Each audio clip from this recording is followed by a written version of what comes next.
Hamas के सरबरा, Hamas के सियासी सेल के सरबरा, फलस्तीनी अथॉरिटी के साबिक वज़ीर आज़म, बहुत ही हाई प्रोफाइल रहनुमा जनाब इस्माइल हानिया साहब अपने कमरे में जब अपनी रिहाइश गाह में जब आराम कर रहे थे, तब एक गाइडेड मिसाइल खिड़की तोड़ते हुए, जो कि इसराइल ने दागा था और किस मुल्क से दागा था yet remains to be answered, वो एक दागा जो कि खिड़की तोड़ते हुए उनके कमरे में दाखिल हुआ और उनकी शहादत का बाइस बन गया।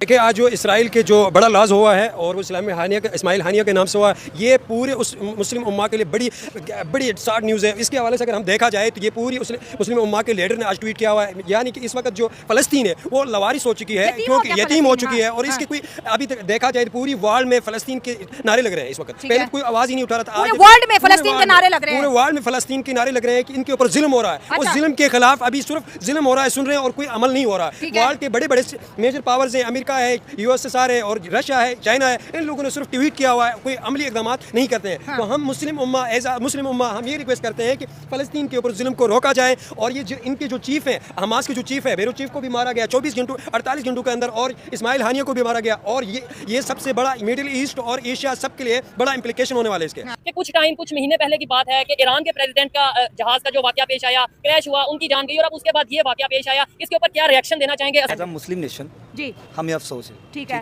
फ़लस्तीन हो जाते हैं आउट ऑफ कंट्री, ठीक है, हम सबसे पहले पाकिस्तान की बात करें। ठीक हो गया। पाकिस्तान में जो इस टाइम सिचुएशन चल रही है ना, आप सबने हाईलाइट सिर्फ किया हुआ है फ़लस्तीन पे, ठीक है, क्योंकि फ़लस्तीन की इस टाइम सिचुएशन कुछ क्रिटिकल है और इसका अफसोस हमें है।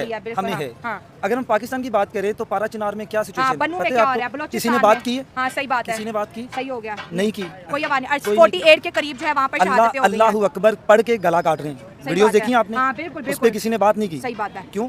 जब पाकिस्तान की एक सिटी को ब्लेम नहीं कर रहा है, सिटी को सपोर्ट नहीं कर रहा, तो वो आउट ऑफ कंट्री, मतलब अपने पाकिस्तानियों के लिए आवाज नहीं उठा रहे, तो ये पाकिस्तानी फ़लस्तीन के लिए क्या आवाज उठाएंगे? आप ये कह रहे हैं हमास का जो लीडर है उसे कत्ल किया गया ईरान में, ये इसके ऊपर क्या कहना चाहिए? सबसे पहले तो मैं इस चीज़ को लेके बहुत टेंशन में और बड़ी मुश्किल से इस चीज़ को बेहतर करने की कोशिश की गई थी, लेकिन एक बात कि इतने बड़े लीडर को इतनी बड़ी सेरेमनी में इस तरह कत्ल कर दिया गया, ये सिर्फ एक बहुत बड़ा मैसेज है पूरी दुनिया के लिए। अगर ये काम इसराइल ने किया है तो उसकी तरफ से, अमेरिका की तरफ से पूरी दुनिया को ये मैसेज जा रहा है कि हम कुछ भी कर सकते हैं। लेकिन मैं एक और बात करना चाहूँगा, सिर्फ नारे लगाने से और सिर्फ एक मुजम्मत करने से ये कुछ नहीं होगा। मैं एक बात और यहाँ पे ऐड कर दूं कि आप इस चीज को डीपली दें कि अगर इतने बड़े लीडर्स को एक इतनी बड़ी सेरेमनी में अगर आप वो अटैक हो सकते हैं तो वो कुछ भी कर सकते हैं। नारों से बाहर आ जाए प्लीज, इस चीजों को डीपली। अगर हमास की बात करें, वो कोई पॉलिटिकल लीडर उस तरीके से या पॉलिटिकल ऑर्गेनाइजेशन नहीं है, पॉलिटिकल नहीं है, वो एक तंजीम के सरबराह थे। 2017 से वो वहाँ पे नहीं रह रहे, वो कतर में रहायश पजीर थे। और वहाँ से इसी सेरेमनी में जो नए सदर उनकी तकरीब में वो आए थे, जो रिसेंटली इब्राहिम रईसी साहब कत्ल हुए हैं, वो उसके बाद जो नए प्रेसिडेंट बने उधर आए थे। तो इतना बड़ा इंसिडेंट बहुत परेशानी वाली बात। अगर आप इंडियन की बात करो ना, तो इंडियन जनरल आज़ाद मुल्क थे इस टाइम। इंडियन की जो है वो मार्केट में वर्थ है। यूएसए बेसिकली आपकी कंट्रीज तो 4-5 है ना जिन पे वर्थ है आपकी, यूएसए, कनाडा, ऑस्ट्रेलिया और यूके। इनके अंदर पाकिस्तान की वर्थ इस टाइम बहुत बेहतरीन है। इंडियन की जितनी मल्टीनेशनल कंपनीज आईटी की, उन सबके सीईओज इंडियन है। अब ये इजराइल और ईरान की जंग नहीं रही। हनिया की हलाकत के बाद ये जंग अब दूसरे कंट्रीज में भी फैलती हुई नजर आएगी अगले चंद घंटों के अंदर। आज हम इंडिया की बात करें, दो बड़ी मेजर किलिंग को इंडिया जो है वो इसराइल के साथ खड़ा है, इसराइल को सपोर्ट कर रहा है। उनके इंडिया और इसराइल की दोस्ती और अमेरिका की दोस्ती बड़ी मजबूत है। वो अपने दोस्तों को किसी मैदान में नहीं छोड़ते और ओपनली पूरी दुनिया को कहते हैं कि भाई हम इसके साथ हैं, जो करना है कर लो। 57 कंट्रीज को इंडिया भी आंखें दिखा रहा है। मैं आपको ना इसके रीजन बताता हूँ। आप इस टाइम देख लें, यूके देख लें, यूएसए देख लें, कनाडा देख लें, ऑस्ट्रेलिया देख लें, इनकी जितनी भी मल्टीनेशनल कंपनीज है ना, सबके सीईओ इंडियन है, पाकिस्तान के नहीं है। आपको क्या लगता है कि अगर इंडिया चाहे या इंडिया के प्राइम मिनिस्टर चाहे तो वो ये कर सकते हैं? रिसेंटली रशिया के साथ इंडिया ने कितने हमले के साथ उनकी एक मीटिंग हुई है रिसेंटली।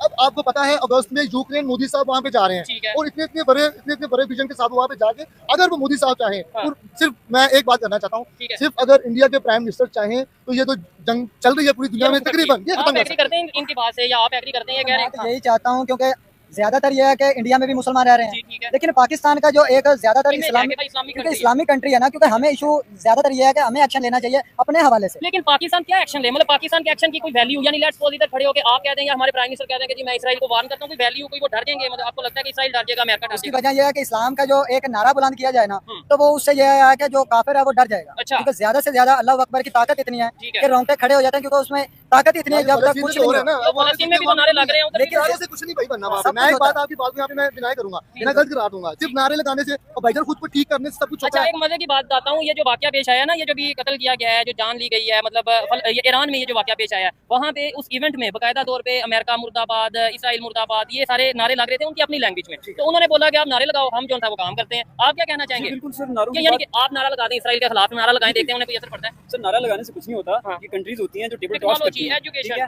वो ठीक है, टेक्नोलॉजी एजुकेशन है, लेकिन सर एक पावर होती है कंट्री के पास, जो उनका प्राइम मिनिस्टर होता है, उसकी पावर ऑफ स्पीच ही सारा कुछ करती है, उनकी स्पीच में पावर होनी चाहिए, ठीक है। जबकि हमारी गवर्नमेंट वो खुद पाँव पे खड़ी नहीं है, हमारी इकोनॉमिक देख लें, ऐसी सिचुएशन नहीं है कि हम किसी के खिलाफ खड़े हो सके। और ना ही मैं भी ऐड करूंगा, भाई ने बड़ी अच्छी बात की है। हम इस टाइम जो कंडीशन इस मुल्क की चल रही है ना चौधरी हमें तो साहब, अपनी हालत हम इस टाइम खुद एक खाना जंगी की कंडीशन में चल रहे ठीक हैं। है। आप बिल्स को लेके देख ले, आप महंगाई को लेके देख ले, आप इकोनॉमी को देख ले, तालीम को देख ले, अस्पताल का निजाम देख ले। ठीक है। मैं इन चीजों को लेके बिलीव करें, एक सच्चा पाकिस्तानी होने से बहुत परेशान हूँ। आप क्या कहना चाहेंगे? हमारे पाकिस्तान के प्राइम मिनिस्टर या कौन सा दुनिया का ऐसा कंट्री है, खासतौर पे इन्होंने बोला जी इंडिया चाहे तो जंग रुकवा सकता है, एग्री करते हैं इस बात से?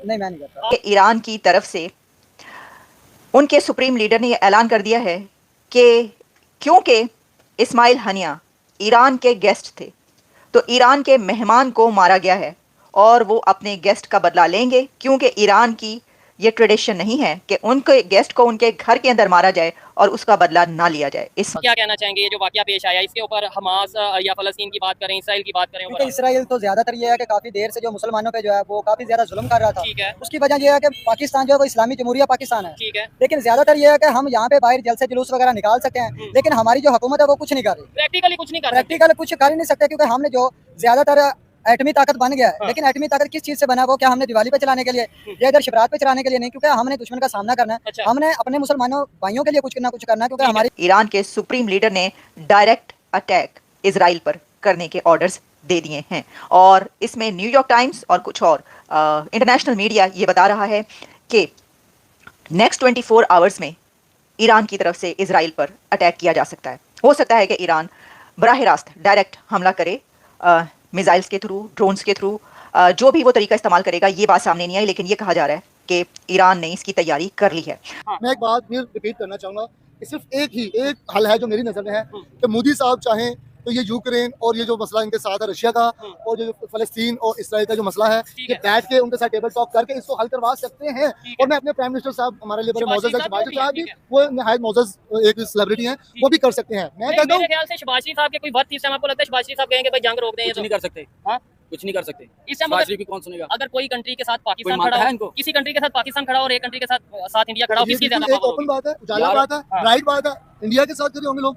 मैं किसी मुल्क की तारीफ में उसके साथ नहीं हूँ, एज ए पाकिस्तान, लेकिन न्यूट्रल बात करना चाह रहा हूँ कि अगर आप जिस तरह आपने ये सवाल किया, वो लोग इंडिया के साथ खड़े होंगे। उसकी क्या वजह? इसकी वजह यह है कि नीचे से वो अपने लोगों को ऊपर लेकर के आए हैं, उनकी इकोनॉमी बेहतर है, उन्होंने वहाँ पे किस किस्म की इंडस्ट्रीज को ऊपर ले आए हैं, उन्हें तालीम का निजाम अगर आप देख ले, वहाँ पे आप ठीक है गुर्बत दिखाई गई है बहुत कुछ, लेकिन अभी जो रिसेंटली मोदी साहब 3 दफा प्राइम मिनिस्टर